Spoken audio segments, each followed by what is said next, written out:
The microphone feedback screamed through the wedding hall, but every eye in that ballroom was locked on me. Not because I had raised my voice, I hadn't, not really, but because of what I had just said into that microphone, loud enough for 200 guests to hear clearly. I appreciate the offer, I told my new daughter-in-law, my voice steady and almost gentle, but I live quite comfortably on my estate.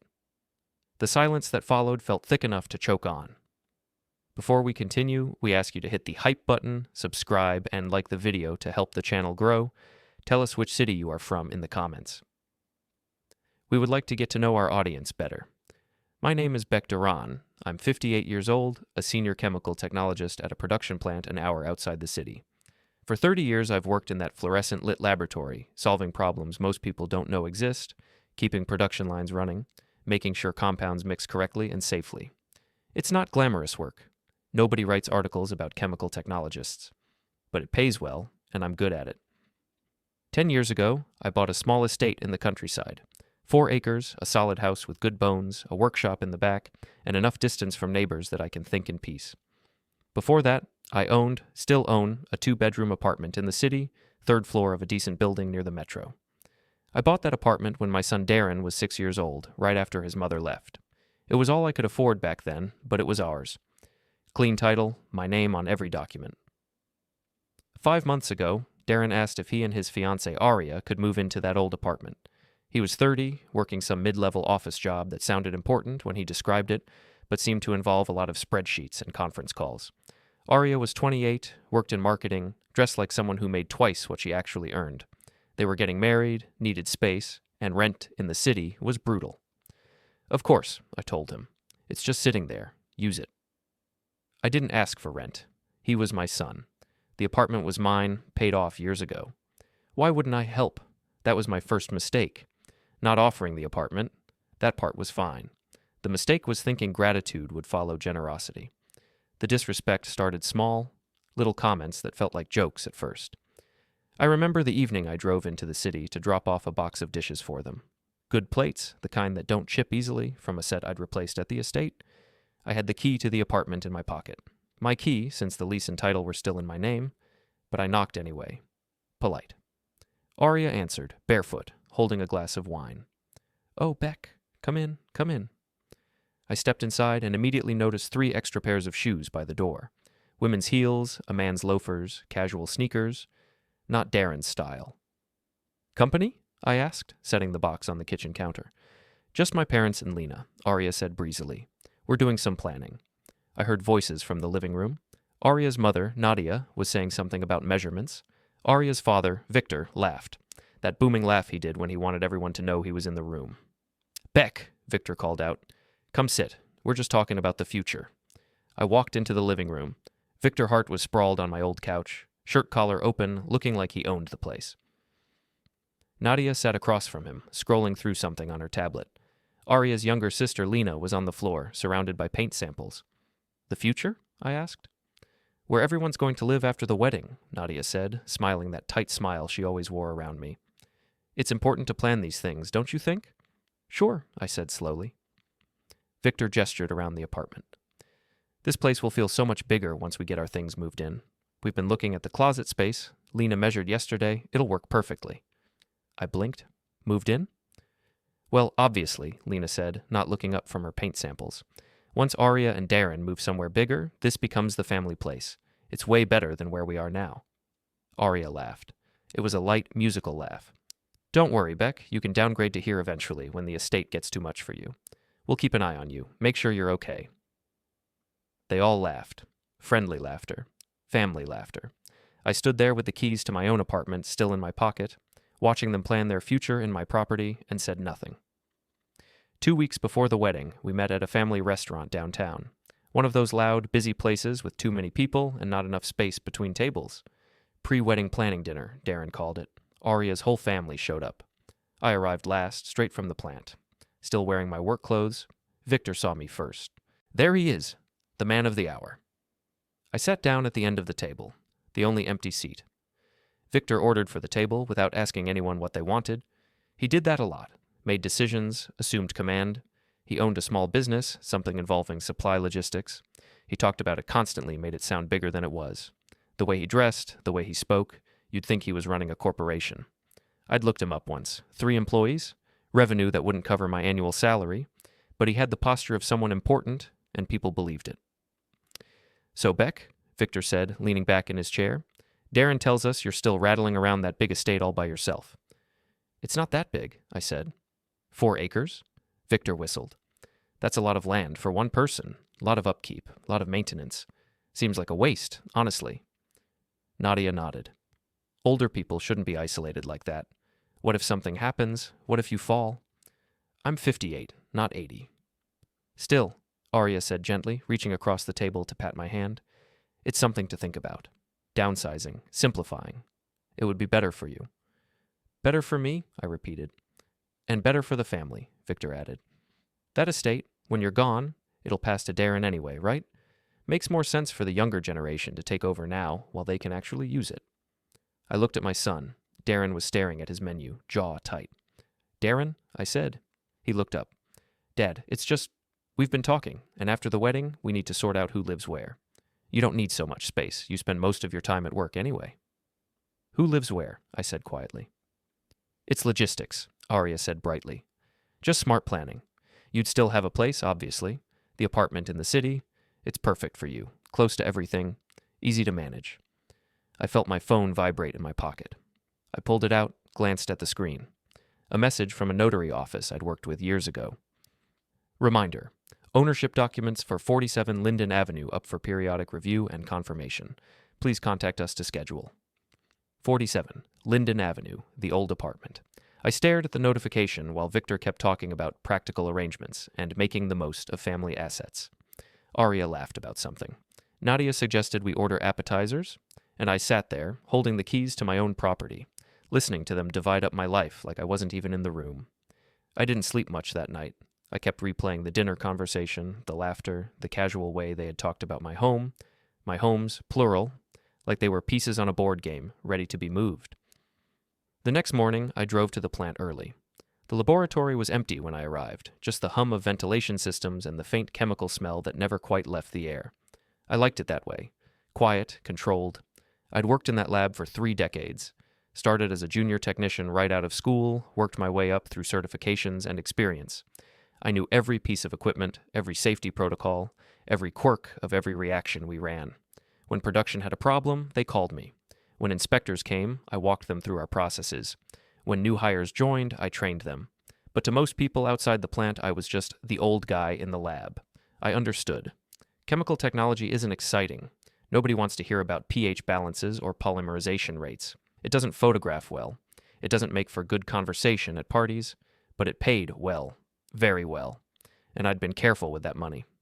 The apartment I bought when Daren was 6, I'd saved for 3 years to afford the down payment, put every spare dollar into it, worked overtime, took on weekend consulting gigs, lived lean. When the mortgage was finally paid off 12 years later, I started saving again. The estate came next, found it through a coworker whose uncle was selling.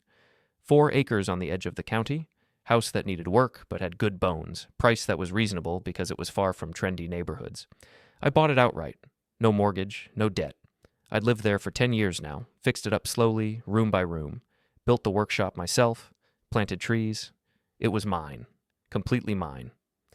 Both properties were titled in my name only. I'd kept it that way deliberately, not because I didn't trust Daren, I did, or thought I did, but because I'd seen what happened when families got complicated. My own parents had lost their house in a messy estate situation when my grandfather passed. I'd learned early, keep ownership clean. Round 9, other technicians started arriving. Young guys mostly, fresh out of school or a few years in. They were good workers, smart, but they looked at me like I was a relic. The guy who used paper notebooks instead of tablets. The guy who still did calculations by hand sometimes, just to double check. At lunch, 3 of them sat near me in the cafeteria. I usually ate alone, but they were loud, impossible to ignore. "Did you see Aria's post?" one of them asked. My head came up. "Aria?" "Aria Hart? My girlfriend follows her. She's getting married this weekend, right? Big wedding." "That's Daron's son's fiancée," another tech said. "Daron's the guy over there." He nodded toward me. "Oh!" The first tech smiled. "Congratulations, man. She posted this whole thing about their city base and future plans. Looks nice." "City base?" I asked. He pulled out his phone, turned it toward me. Aria's social media page. professional photo of her and Daren in front of the old apartment building. Caption underneath, "Our city base. So grateful for this space as we start our new life together." Our city base. No mention of whose apartment it actually was, no mention of me at all. "Nice place," the text said. "She's got good taste." I handed the phone back. "Thanks." They went back to talking about weekend plans. I sat there with my lunch half eaten, staring at nothing. That evening, back at the estate, I went into my home office. Small room at the back of the house, barely bigger than a closet. Shelves lined with binders and old notebooks. File cabinet in the corner. I pulled out the folders I hadn't looked at in months, maybe years. Property title for the apartment, my name. Purchase records for the estate, my name. Bank statements showing regular transfers to Daren. Monthly deposits, always on time, for 2 years now. Helping with his expenses. Never asked him to pay it back. Loan records, none. Everything paid off. I spread the papers across the desk and sat back. Legally, it was all simple. I owned everything. Nobody could take it from me without my signature. Nobody could force me to sell, transfer, or lease anything I didn't want to. But legally wasn't the same as practically. Practically, my son had started talking about me like I was a problem to be managed. Practically, his fiancée presented my property as hers online. Practically, her family discussed moving into my apartment like it was already decided. Practically, they assumed I would just go along with it, sign whatever they put in front of me, smile and nod, and shrink myself down into whatever space they decided was appropriate for an older person. I remembered the early signs, small things I'd ignored. 6 months ago, Daren had mentioned downsizing for the first time. "You're getting close to retirement, Dad. Wouldn't it be easier to have less space? Less to worry about?" 4 months ago, Aria had offered to help manage bills for the apartment. "You shouldn't have to think about utilities and maintenance. Let me handle it. I'm good with that stuff." 3 months ago, Victor had joked about me being too tired to live alone. Men your age need people around. It's not healthy to be isolated. Each time I'd brushed it off, laughed along, said I was fine, but they weren't joking. They were testing, pushing, seeing how far they could go before I pushed back. And I hadn't pushed back at all. I closed the folders and sat in the dark office for a long time. On the edge of the desk, under a stack of technical manuals, I found an old sticky note. Yellow, curled at the edges, ink faded but still readable. Jonas Hirsch, property lawyer, followed by a phone number. I remembered Jonas. We'd worked together years ago, not directly.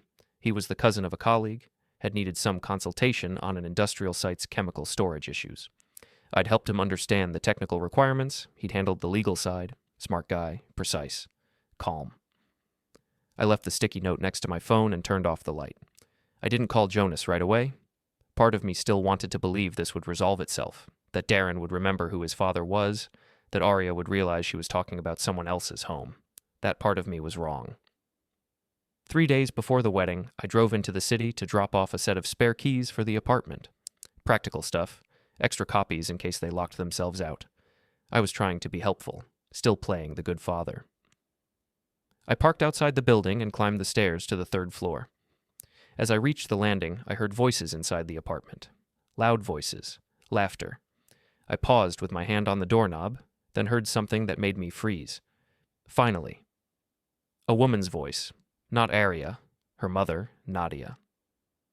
"This neighborhood is so much better than where we are now. And the building has an elevator being installed next year," another voice added. Lena, the younger sister. I checked with the building manager. They're doing renovations. I didn't knock. Instead, I walked across the hall to Ruth Novak's apartment.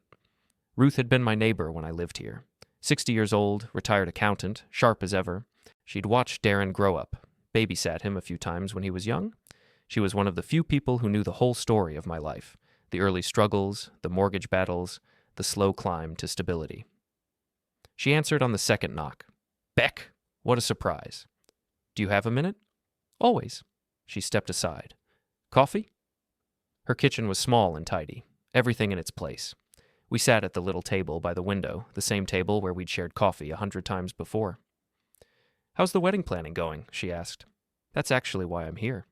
She poured 2 cups, slid one across to me. "Trouble?" "I don't know what to call it." I wrapped my hands around the warm mug. "Ruth, what have you heard from across the hall?" She hesitated. "Heard?" "About the apartment, about me." Ruth set down her cup carefully. "Bek, I don't like to gossip." "I'm asking." She sighed. Last week, I ran into Aria's mother in the lobby. She was coming back from the building office with Lena. They didn't see me at first. I heard Lena say something about finally moving into the Deron apartment after the wedding. Nadia laughed and said something about the old man can be parked somewhere smaller later. The coffee suddenly tasted bitter. I'm sorry, Ruth said quietly. I thought about telling you, but I wasn't sure. It's fine. I stood up. Thank you for being honest. Bek, what are you going to do? I don't know yet. I crossed back to my apartment and knocked this time. Daren answered, looking surprised. Dad, I didn't know you were coming. Spare keys, I said, holding them up. Oh, great, come in. The living room had changed. New furniture I didn't recognize. Photos on the walls. Aria's family photos, none of mine. A decorative mirror that definitely hadn't been there before. Aria emerged from the bedroom, tablet in hand. Bek, perfect timing. I wanted to show you something. She sat down on the new couch and patted the spot next to her. I sat. The tablet showed a design board. Paint colors, furniture layouts, cabinet styles. Our renovation plans, she said brightly. Once we're fully settled, we're going to update the kitchen and bathroom. Nothing major, but it'll really make the place feel like ours. The apartment is fine as it is, I said. Oh, it's livable, she agreed. But it could be so much better. And we'll need the space anyway. For what? For my parents. And Lena. They're moving in after the wedding. I looked at Daren. He was standing by the window, not meeting my eyes. Moving in, I repeated. Well, obviously, Aria said. Their current place is honestly beneath them. This neighborhood is much better. And with you at the estate, there's no reason this apartment should sit half empty. It's not half empty. Daren lives here. Daren and me, she corrected. And soon my family. It's perfect, really. My dad's business is expanding, so having a central location will be ideal for him. And Lena's been wanting to move out of our parents' old place for years. My voice came out flat. This is my apartment. Aria smiled. Of course it is. And it's so generous of you to let us use it. That's what I'm saying. We're going to take really good care of it. Make it even better. Daren finally spoke. Dad, can we talk for a second? Alone? We stepped into the hallway. Daren closed the door behind us. Look, he said, voice low. I know this probably seems sudden. Sudden? I stared at him. Your in-laws are moving into my apartment and you think sudden is the word? It makes sense, though. You're at the estate. You don't need this place. Aria's family needs better housing. It's just logical. Logical. And Dad, at the wedding, there's going to be a small ceremony thing, just a formality. Aria's family wants you to sign a paper. It's just to formalize what's already happening. Transfer of use rights. Something like that. Makes everything cleaner legally. Something cold settled in my chest. Transfer of use rights. It's no big deal. Jonas from the building office said. He stopped. Wait, not Jonas. Some other legal guy Aria's dad knows. He drafted something simple. I felt that cold thing expand, fill my lungs. I'll think about it, I said. Great. Thanks, Dad. I knew you'd understand. I drove back to the estate in silence. The whole way, I kept replaying Daren's words. Transfer of use rights. Makes everything cleaner legally. I knew you'd understand. That night, I sat in my kitchen until past midnight. I wasn't angry, not yet. Anger would come later. What I felt was clarity. Cold, sharp clarity. They didn't see me as a person with a home. They saw me as a temporary user of assets they planned to rearrange. The apartment wasn't mine in their minds. It was theirs, waiting for me to get out of the way. The estate wasn't my refuge. It was their future inheritance, and they wanted me to downsize early so they could access it sooner. I wasn't Bek Deron, the man who had worked 30 years to build something stable. I wasn't the father who had raised Daren alone, paid for his education, and supported him through every setback. I was an obstacle, an old man taking up too much space. I picked up my phone and dialed the number on the yellow sticky note. It rang twice. Jonas Hirsch, a calm voice answered. Jonas, this is Bek Deron. We worked together years ago on that industrial site issue. Chemical storage? Bek, yes, I remember. How are you? I need to talk to you about an old apartment, a family wedding, and the meaning of ownership. There was a pause. Then, when can you come in? Jonas Hirsch's office was in a quiet building downtown, 3rd floor, no fancy signage. Just a brass plate beside the door. Hirsch and Associates, property law. I arrived at 9 in the morning, 2 days before the wedding. The office was exactly what I expected. Neat, organized, professional. Bookshelves lined with legal texts, A desk with precisely arranged files, 2 chairs facing each other across a clean surface. Jonas looked older than I remembered, more gray in his hair, lines around his eyes. But the same calm precision was there in the way he moved, the way he gestured to a chair. "Coffee? Please." He poured 2 cups from a pot that looked freshly made, sat down across from me. "Tell me what's happening." I did. I kept it simple, factual. The apartment, the estate, the wedding, the repeated comments about where I should live, the plan to move Aria's family into my property, the paper they wanted me to sign at the reception. Jonas took notes on a yellow legal pad, his handwriting small and precise. When I finished, he set down his pen. "Let me ask the obvious question. Do you want to give them the apartment?" "No." "Do you want to sell the estate and move?" "No." "Then we're clear on your position." He flipped back through his notes. "Tell me about the ownership structure. Everything in your name?" "Everything. No co-signers, no joint ownership. I bought the apartment alone, built the estate alone, paid everything off alone." "Mortgage status?" "None. Both properties are free and clear." Jonas smiled slightly. "That makes things simpler. What about gifts? Have you ever signed anything declaring either property as a future gift to your son?" "Nothing." "Letters of intent? Verbal promises witnessed by third parties?" "I told Daren he could use the apartment. That's it." Jonas made another note. "So legally, you're in complete control. The apartment is yours. The estate is yours. Nobody can force you to transfer, sell, or lease anything without your explicit written consent. Can they try? They can try anything, but trying and succeeding are different things." He leaned back. "The document they want you to sign, do you know what it says?" "No. Daren said it was to formalize transfer of use rights." Translation: They want you to sign over control of the apartment, possibly irrevocably. Jonas tapped his pen against the pad. "Here's what I recommend. First, we confirm everything at the property registry.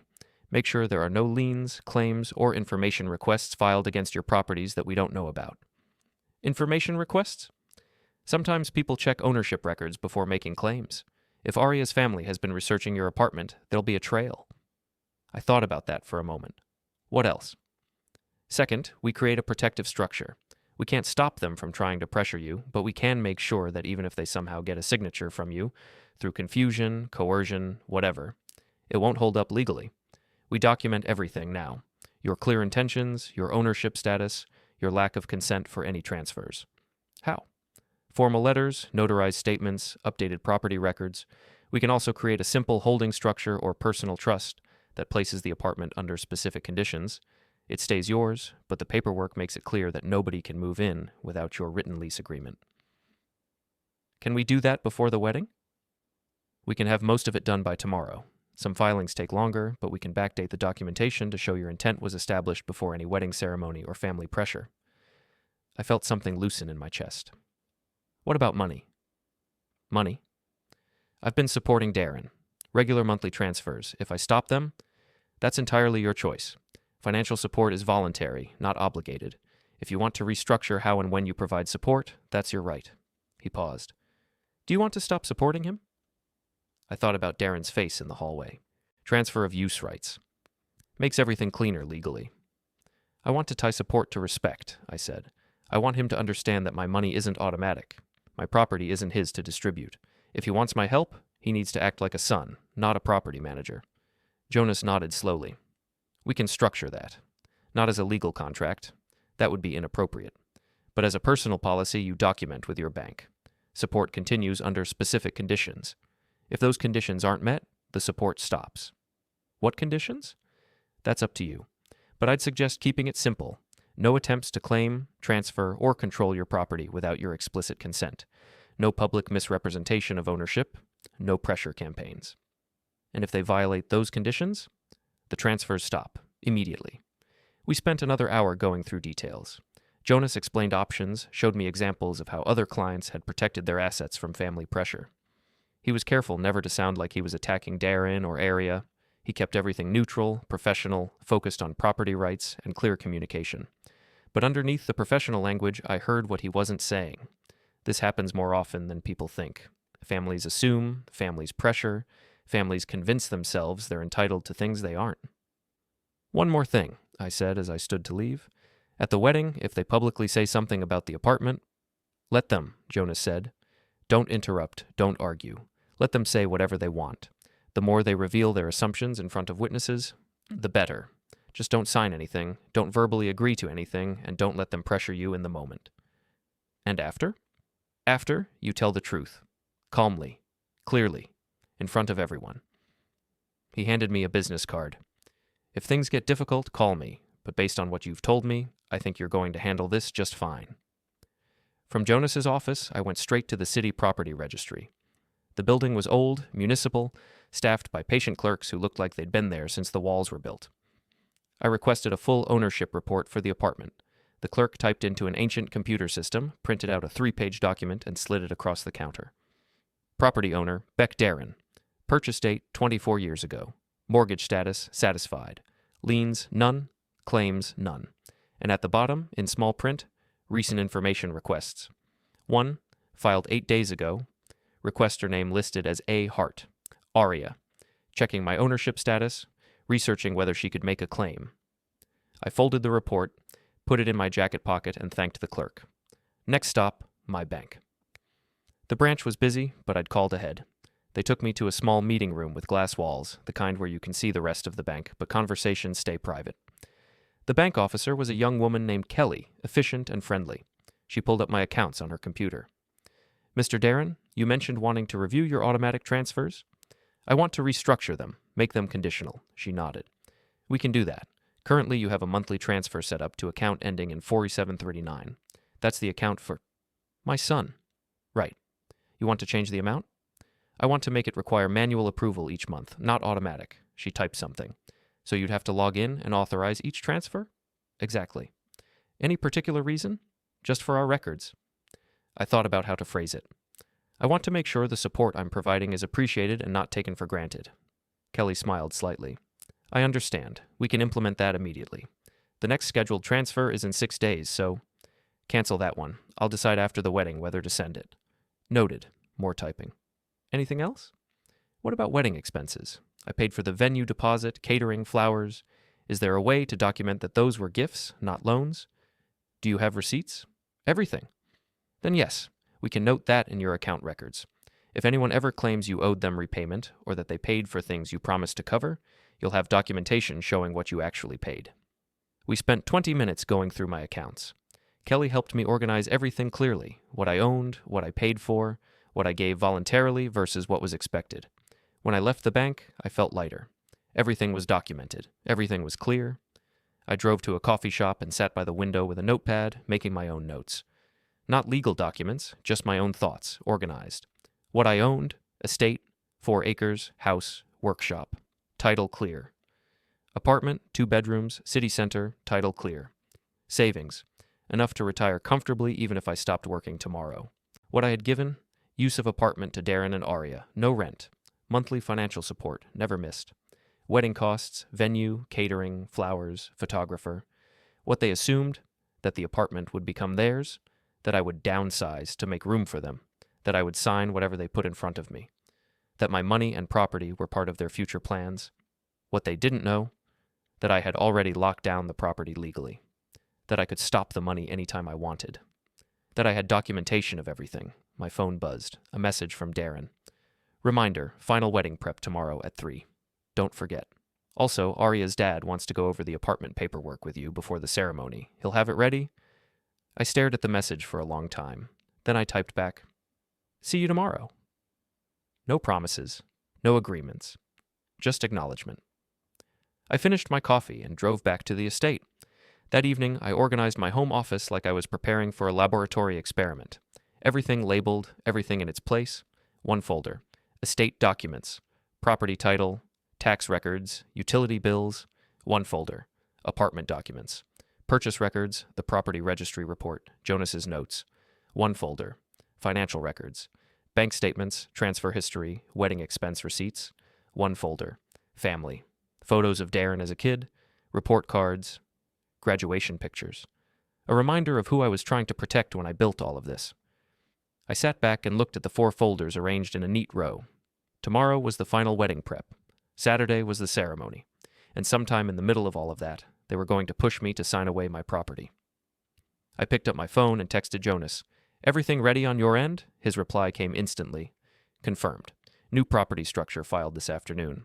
Letters drafted and ready to send if needed. You're covered. I set the phone down and allowed myself a small smile. They thought they knew what was coming. They thought the old man in the lab would just sign and smile and fade into whatever space they decided was appropriate. They had no idea how wrong they were. The wedding prep meeting was held at the venue, a hotel on the north side of the city with a big parking lot and a lobby full of mirrors and chandeliers. I arrived exactly on time, walking through the front entrance in my work clothes. I'd come straight from the plant. The lobby was busy with weekend guests checking in. I spotted Daren near the elevators, talking to a hotel manager. He saw me and waved me over. Dad, good, you're here. We're just doing a final walkthrough of the reception hall. Where's Aria? Upstairs with her mom, dealing with dress stuff. She'll be down later. He pressed the elevator button. Her dad's already in the hall. He brought the papers. Papers? The apartment thing, remember? The elevator arrived. We rode up in silence. The reception hall was on the 3rd floor, a large ballroom with round tables set up for tomorrow's guests. White tablecloths, folded napkins, centerpieces waiting to be arranged. A small stage at the front with a microphone stand. Victor Hart stood near the stage, talking loudly on his phone. When he saw us, he ended the call and strode over. Bek, there you are. Let's get this done quickly, shall we? I've got the documents right here. He pulled a folder from his briefcase, set it on the nearest table, and opened it. 3 pages of dense text, legal-size paper, printed on both sides. What is this? I asked. Transfer of use and occupancy rights for the property at 47 Linden Avenue. Fairly standard stuff. Basically says you're granting full residential use to the Hart family for an indefinite period, with an option to formalize ownership transfer at a later date. I picked up the first page and read the heading, Irrevocable Grant of Property Rights. Irrevocable, I said. Just legal language. Means you can't suddenly change your mind and kick them out. Protects everyone. Victor pulled a pen from his pocket. Sign at the bottom of each page, initial the sections marked in yellow. Daren stood beside me, shifting his weight. Dad, it's really just a formality. We talked about this. I set the page down carefully. Victor, this document says I'm giving up control of my apartment, permanently. Well, not permanently, just for practical purposes. You're not using it, they need it, makes sense for everyone. No. Victor blinked. No? No, I'm not signing this. Daren's face tightened. Dad, come on. We've been planning. You've been planning, without asking me, without even telling me clearly what you were planning. I looked at my son. When were you going to tell me you wanted to give my apartment to Aria's entire family? It's not giving it away, Victor said smoothly. It's smart resource management. You're at the estate. They need better housing. The apartment sits there mostly empty. This makes it official. The apartment is mine. I decide who lives there. And you decided to let Daren and Aria live there, Victor countered. We're just expanding that generosity to the whole family, unless you're saying you want to kick your son out. I'm saying I'm not signing away my property. Victor's smile thinned. Bek, let's be realistic. You're not getting any younger. Estate planning, downsizing, these are things people your age need to think about. This document just formalizes what's obviously going to happen anyway. What's obviously going to happen. You can't manage that big estate forever. Daren will inherit it eventually. This way, everyone's clear on who lives where, who's responsible for what. It's better for the family. I looked at the document again. 3 pages of small print, designed to look official and intimidating, designed to make me feel like refusing would be unreasonable. I'll think about it, I said. There's nothing to think about. Victor's voice rose. The wedding is tomorrow. We need this settled now. Then it won't be settled. Daren stepped forward. Dad, please. This is embarrassing. Aria's family has been planning. Aria's family has been planning to move into my apartment without asking me first. I met his eyes. How is that not embarrassing? You're being difficult. I'm being clear. The apartment is mine. Nobody lives there without my permission. That's how ownership works. Victor grabbed his briefcase. Fine, we'll discuss this tomorrow. After the ceremony. Calmly. There's nothing to discuss. We'll see. He walked out. Daren stared at me for a long moment, then followed without a word. I stood alone in the empty ballroom, looking at the document Victor had left on the table. Irrevocable Grant of Property Rights. I took out my phone and photographed every page, then texted the images to Jonas with a single message. This is what they wanted me to sign. His response came 30 seconds later. Good thing you didn't. This would have been nearly impossible to reverse. Keep the original if you can. I folded the document, put it in my jacket pocket, and left. Outside, the parking lot was busy with people loading wedding supplies into cars. I walked past them to my truck, parked in the far corner, and sat behind the wheel for a few minutes without starting the engine. My phone buzzed. A text from Aria. Heard there was a misunderstanding with the paperwork. Don't worry, we'll work it out tomorrow. Just want everyone happy. 3 smiling emojis at the end. I didn't reply. I drove home slowly, taking back roads through the countryside, letting the fields and trees calm the anger I felt building. Back at the estate, I spent the evening in my workshop, organizing tools, checking equipment, keeping my hands busy. Physical work helped me think. They weren't going to stop. Victor had made that clear. They saw tomorrow as their opportunity. Public setting, big family moment, social pressure to sign and smile and go along with it. They didn't know I'd already locked the apartment down legally. They didn't know Jonas had updated the ownership structure this afternoon, creating a clear paper trail that established my intent before the wedding even happened. They thought the document was still open for discussion. They were wrong. Around midnight, I went inside, showered, and laid out my clothes for tomorrow. Dark suit, white shirt, simple tie, the same outfit I'd worn to Daren's college graduation, to my own father's memorial service, to every important moment that required me to be steady and present. Tomorrow would be another one of those moments. I set my alarm for 6 and tried to sleep. Saturday morning arrived clear and bright. I woke before the alarm, made coffee, and sat at the kitchen table watching the sun come up over the trees. By 9, I was dressed and ready. I put Jonas's business card in my wallet, checked that my phone was charged, and made sure I had the photographed copy of Victor's document saved in multiple places. And the wedding ceremony was at 2. The reception started at 4. I had 6 hours. I spent the first hour double-checking my office. All the folders were still organized exactly as I'd left them. Estate papers, apartment papers, financial records, family photos, everything labeled, everything clear. At 11, I drove to the venue. The parking lot was already half full with early arrivals, family members, wedding party, people setting up decorations. I parked near the back exit, somewhere I could leave quickly if needed. Inside, the lobby had been transformed. White flowers everywhere, a big banner welcoming guests to the Daren wedding, a table with name cards for seating assignments. I found my name card, table 14, edge of the room, near the back, as far from the main family table as possible while still technically being inside the hall. I pocketed the card and went to look at the seating chart mounted on an easel. Table 1, front and center, Victor and Nadia Hart, Lena Hart, Aria's grandmother, Aria's aunt and uncle. Table 2, Daren's groomsmen and their dates. Table 3, Aria's bridesmaids and their dates. Tables 4 through 13, friends, extended family, colleagues. Table 14, me, 2 of Daren's distant cousins I'd met once, and 4 people whose names I didn't recognize. I stared at the chart for a long moment.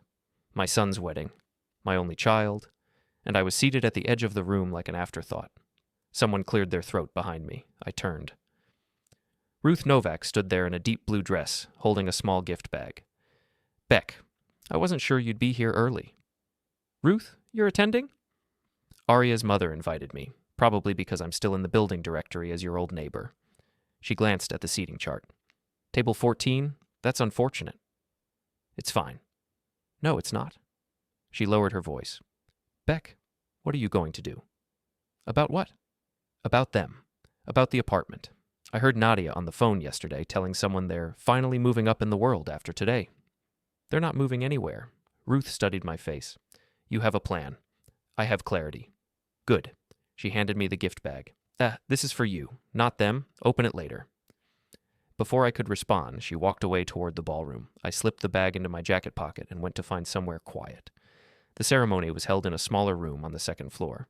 Rows of white chairs, an arch covered in flowers, a string quartet playing soft music. I sat in the back row and watched people file in. Aria's family arrived in a cluster, Victor in an expensive suit, Nadia in a dress that probably cost more than my monthly mortgage used to be, Lena in something stylish and impractical. They took the front row on the bride's side, smiling and waving at guests.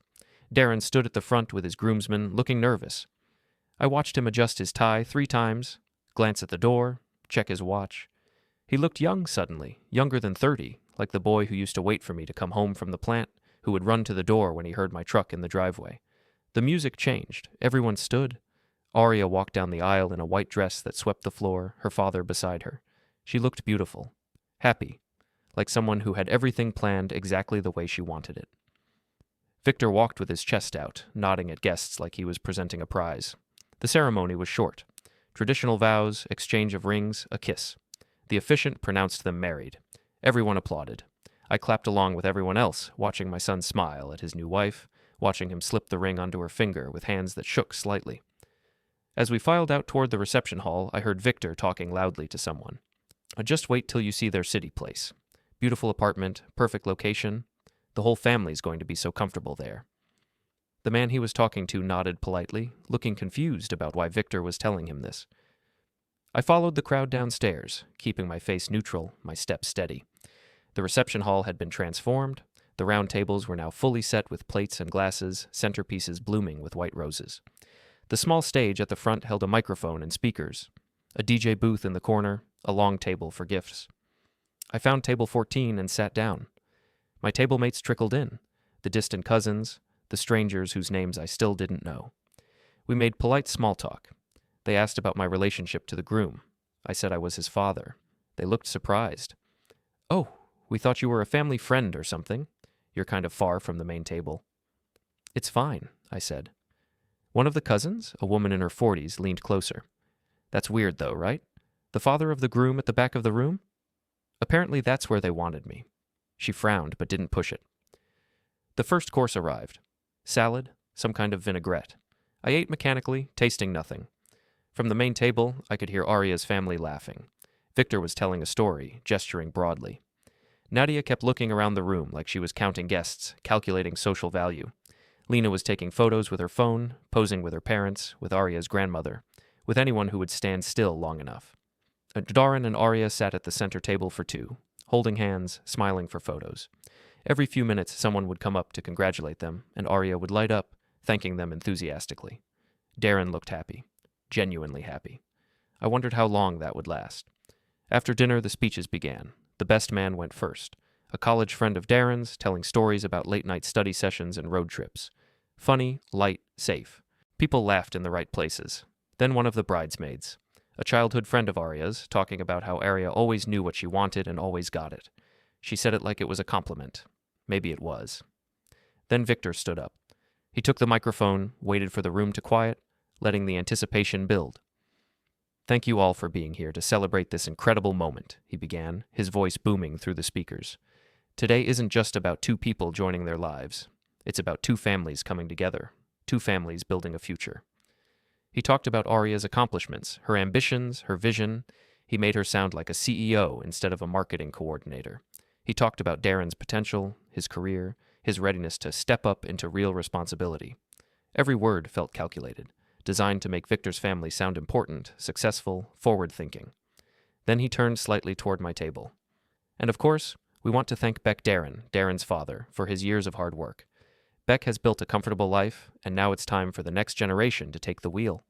We're grateful for everything he's provided, especially the wonderful apartment in the city that will serve as a home base for our growing family." People applauded politely. I didn't move. I kept my hands flat on the table, my face calm. Victor sat down, looking satisfied. Nadia patted his arm. Lena raised her glass toward him. The DJ put on music. People started dancing. I stayed at my table, watching the crowd, watching my son dance with his new wife, watching Aria's family gather near the stage like they owned the venue. Around 8, after the cake was cut and the first dance was done, Aria took the microphone. "Everyone, can I have your attention for just a moment?" The room quieted. The DJ lowered the music. Aria stood on the stage, Daren beside her, both of them glowing under the lights. "I just want to say thank you to everyone who made this day possible," she said, her voice sweet and warm. "Especially to my family, who have been so supportive through everything, and to Bek." She smiled toward my table. I felt everyone's eyes shift toward me. "To my new father-in-law, who has been so generous with his time and resources." She paused, and I saw her glance at her mother. Nadia nodded slightly.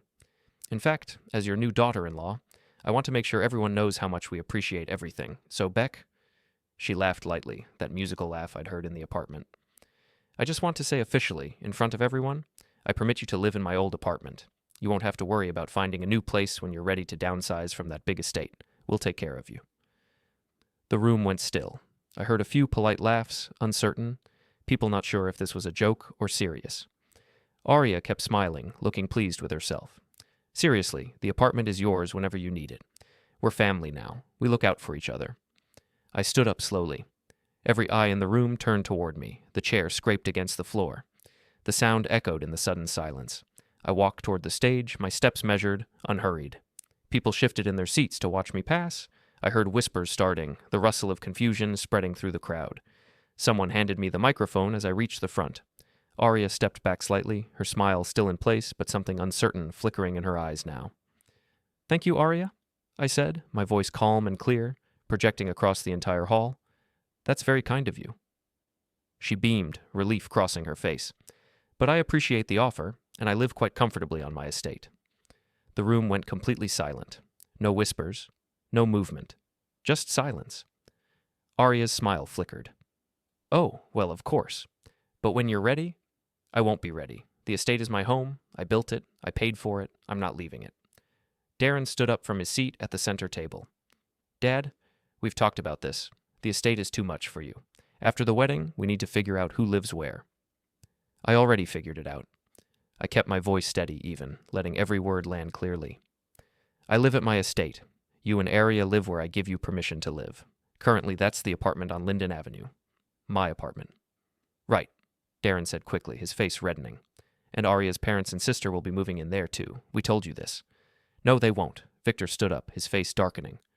"Bek, this isn't the time or place." "You made it the time and place," I said, turning toward him. "Your daughter just publicly announced that she permits me to live in my own apartment, in front of 200 people. So let me clarify for everyone here, very clearly. The apartment at 47 Linden Avenue is mine. I own it. The title is in my name. It has been for 24 years. Whispers rippled through the crowd like wind through grass. I looked at Aria. "You said it's your old apartment. It's not. It never was. It's my apartment. I allowed you and Daren to live there as a courtesy. Not a transfer, not a gift. A courtesy that I can revoke any time I choose."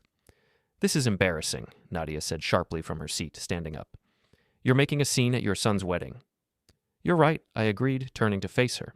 "It is embarrassing, because your family has spent months talking about my property like it's yours to distribute, planning renovations, planning to move in your whole family, discussing which rooms you'll take, all without asking me, all without my permission." Daren stepped forward, his voice shaking. "Dad, you're making a scene. We can discuss this later, privately. We're discussing it now, in front of everyone, since that's apparently how your new family prefers to handle things." I raised my voice slightly, making sure it carried to every corner of the hall. "Let me be very clear. The apartment on Linden Avenue will not be occupied by the Hart family. It will not be used as a home base for anyone except those I explicitly give written permission to. And as of this moment, that permission extends only to Daren and Aria. Not her parents, not her sister, not anyone else." "You can't do that," Victor said, his voice rising. "I absolutely can. Because I own it. My name is on the title. My name is on every utility bill. My money paid for every repair and every improvement." I pulled out my phone, opened the banking app, and held it up. "Want to see the proof? I have decades of documentation." Victor's face turned red. "This is absurd. You're a senior citizen living alone on too much property. We're offering to help you manage. I don't need your help. I have a steady job that pays well. I have a paid-off estate. I have more financial stability than you apparently realized." I looked directly at him. "And I know exactly what you were trying to do." "What are we trying to do?" Nadia demanded. "Take what isn't yours. Move your family into my apartment without asking. Pressure me to sign documents I never agreed to. Make decisions about my life and my property like I don't have a say." Lena stood up, her voice sharp. "You're being selfish. We need that apartment." "Then buy your own apartment. Rent your own apartment. Do what everyone else does. Earn it." I looked around the room at all the staring faces. "I bought that apartment when I was 34 years old. Saved for 3 years for the down payment. Worked overtime. Took extra shifts. Lived on almost nothing so I could afford it for my son. For Daren. So he would have stability." My voice caught slightly, but I pushed through. "I paid off the mortgage in 12 years. Kept paying even when it was hard. Even when I was tired.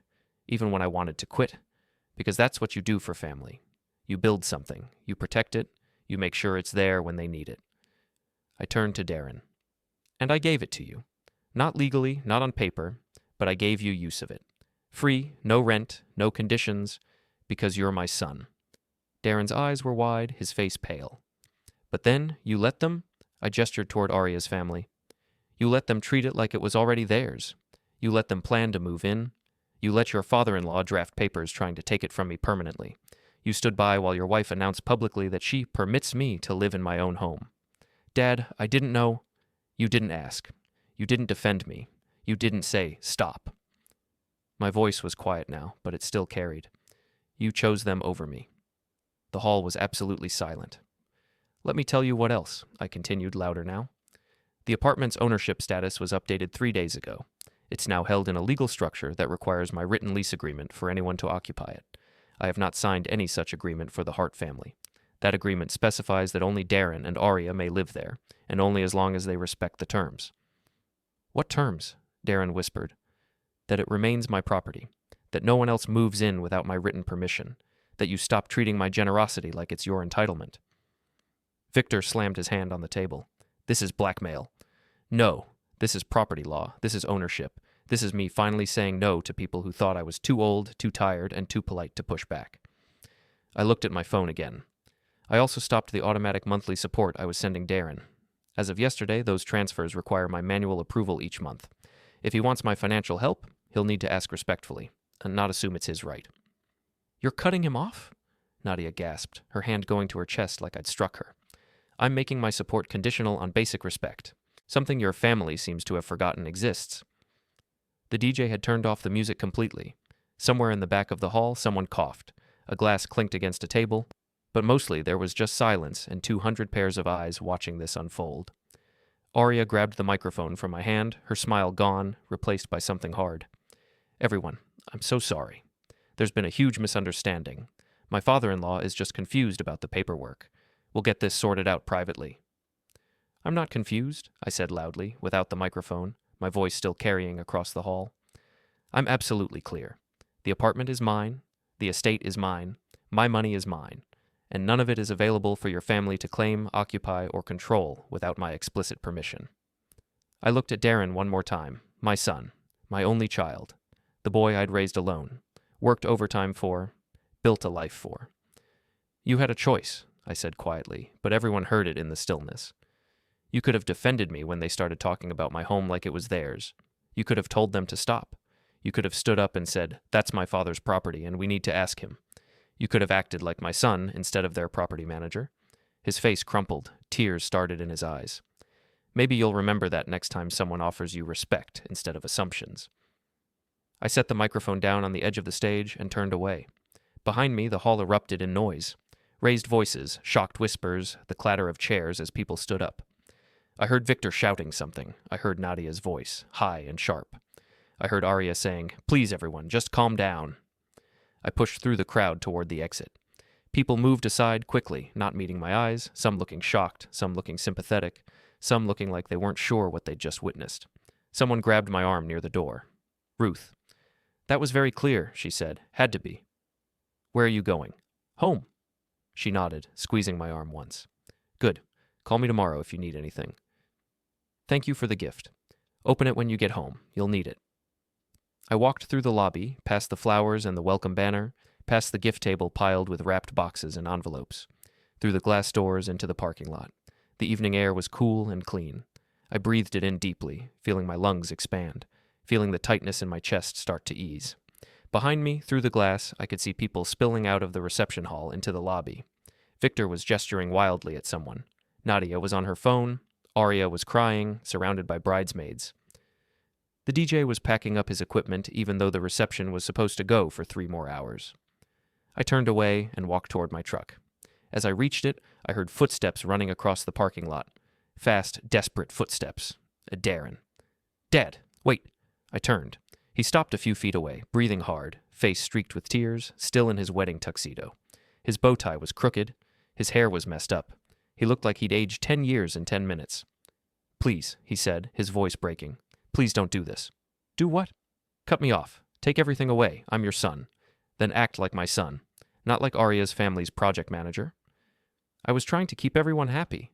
By letting them humiliate me, by letting your wife publicly permit me to live in my own apartment, by trying to trick me into signing away my home. I pulled out my phone, showed him the photos of Victor's document. Irrevocable transfer of property rights. Did you even read what your father-in-law wanted me to sign? Daren stared at the screen, his face going even paler. No, he whispered. No. Because you trusted him more than me? You trusted their version of what was fair more than you trusted your own father. Dad, I'm sorry. You should be, but sorry doesn't change what happened.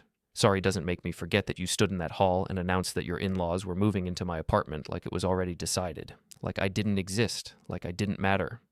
His shoulders shook. We can fix this. We can figure it out. There's nothing to figure out. The apartment stays mine. The estate stays mine. You and Aria can continue living in the apartment if, and only if, you treat it and me with respect. That's the deal. What does that mean? It means no more family planning sessions about my property without me. No more assumptions about where I should live. No more documents drafted behind my back. No more public announcements about what you permit me to do with things I own. And the money? Earn it. Get a better job, work harder, budget better, stop assuming my support is automatic. I opened the truck door. I'll help when I choose to help. When I see that you remember I'm your father, not your ATM machine. Not when you demand it, not when Aria's family tells you to demand it. Dad, please, I can't go back in there. Then don't. Go home. Think about what happened. Think about who you want to be, a son or a son-in-law, because right now you're acting like you chose the second one. I got in the truck and started the engine. Daren stood in the parking lot, tears streaming down his face, his tuxedo jacket hanging open, looking lost. Part of me wanted to stop, to get out, to hug him like I used to when he was small and scared. But I didn't. I put the truck in gear and drove away. In the rearview mirror, I saw him standing there, getting smaller and smaller until he was just a dark shape against the lights of the venue, and then he disappeared completely around a curve in the road. I drove home through the dark countryside, the road empty and quiet, just my headlights cutting through the night. The radio stayed off. The only sound was the engine and the whisper of tires on asphalt. When I reached the estate, I parked in the driveway and sat for a long moment with the engine off, listening to the sounds of night around me. Crickets singing in the grass, wind moving through the trees, the distant hoot of an owl somewhere in the woods behind the house. My house, my land, my home. I got out and walked up to the porch. The motion light clicked on, flooding the front of the house with white light. I unlocked the door and stepped inside. The house was dark and quiet and exactly as I'd left it that morning. I turned on the kitchen light and filled the kettle for tea. While the water heated, I finally opened the gift bag Ruth had given me.